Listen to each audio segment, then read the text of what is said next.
On the very first Pelican possession of the game, Carmelo does something that will make any coach and even fan pissed off. Jrue Holiday brings the ball up. Now, to draw your attention away from the play, Carmelo guards Kenrich Williams in the corner. The play takes place and JJ Redick gets a wide open 3. Carmelo just ignores his man, completely takes his eyes off of him, and forgets to box out. His man swoops in for the easy offensive board, and it results in another possession for New Orleans and 2 points they should have never got. So yesterday was, I guess, the big comeback of one of the NBA's greats, Carmelo Anthony. I've been missing those jab sets and those great fuck out of here rebounds. Portland's much more engaged this evening. I for one thought he was going to, put everything he had out there, since this is basically his last chance in the NBA. Well, what I saw was pretty disappointing. He finished the game with 14 points and 4 rebounds with 5 turnovers and 5 fouls on 4 of 14 shooting, with the most alarming stat being a game low of -20 on the floor. Today I'll be explaining to you in part of why he was a -20, and I know, of course, it's only his first game playing organized basketball in a full year, so you never know, he could fix these exact mistakes that I'm going to be explaining. So let's get right into it. Like the first play I showed, it wasn't the only time Carmelo forgets to box out. Here, for example, Jrue Holiday hands it off to E'Twaun Moore. Carmelo, being too slow, can't keep up with him, and E'Twaun has the angle to attack the paint. He misses the open floater, and now instead of boxing him out, Carmelo starts running back on offense, and E'Twaun gets the offensive board. And while it didn't result in a bucket, it's something that should have never happened. Another example of this is here. Carmelo, deep on the left wing, is late in the shot clock, and he's just standing there doing nothing, not calling for a screen, nothing.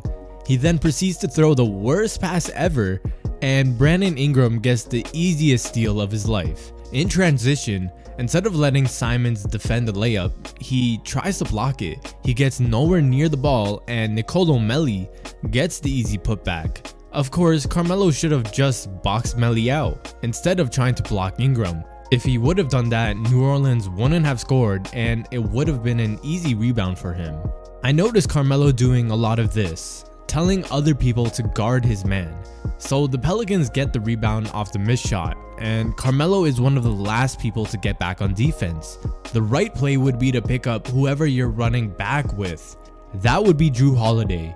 So instead of picking him up, he runs all the way down to the paint and tells CJ to go guard Jrue. The problem with this is CJ was already guarding Kenrich in the corner, so he wouldn't be able to get to Jrue in time.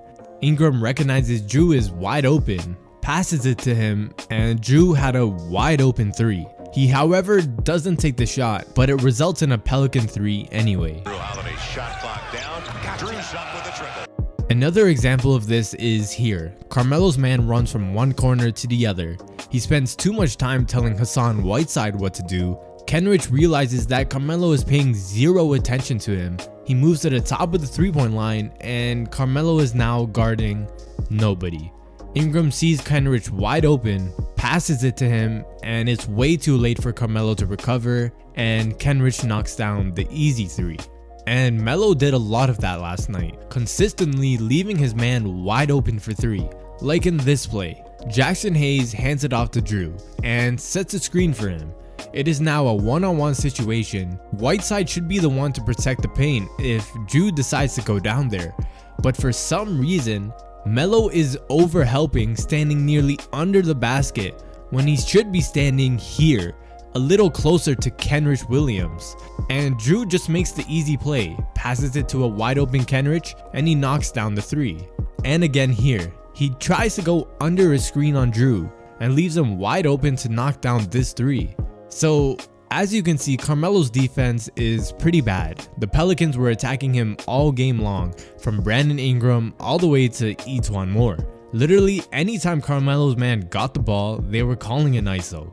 Although the Blazers were really trying to get Melo going this game, they called plays for him quite a bit. But as Greg Popovich once said about Kawhi, when a play is called for you, it doesn't mean that you have to be the guy to take the shot or score. And while every superstar does this, taking tough shots when they probably should have passed, That's not my issue. My issue is Carmelo isn't the same player anymore, and he hasn't been good at long twos for the last 2 years, making only about 37% of them.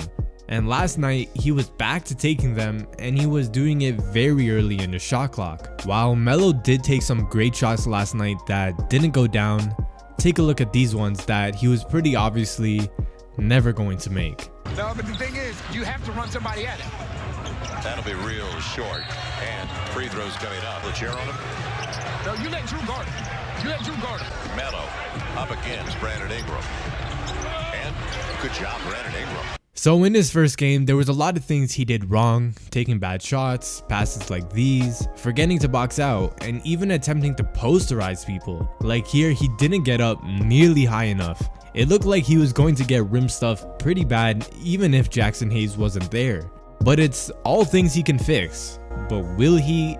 I don't know. All of these things is exactly why Carmelo hasn't been in the league for the last year. I've been hearing he's been working out every day. Hopefully he's been working on these specific things. Like, it's really just his old school offense that doesn't make up for his horrendous defense. I for one hope Carmelo sticks around the league for another few years, but with these kind of mistakes, it's kind of hard to keep him around. Before we go, I just want to let everybody know that we'll be giving away 2 free tickets to an NBA game of your choice when I hit 10,000 Instagram followers.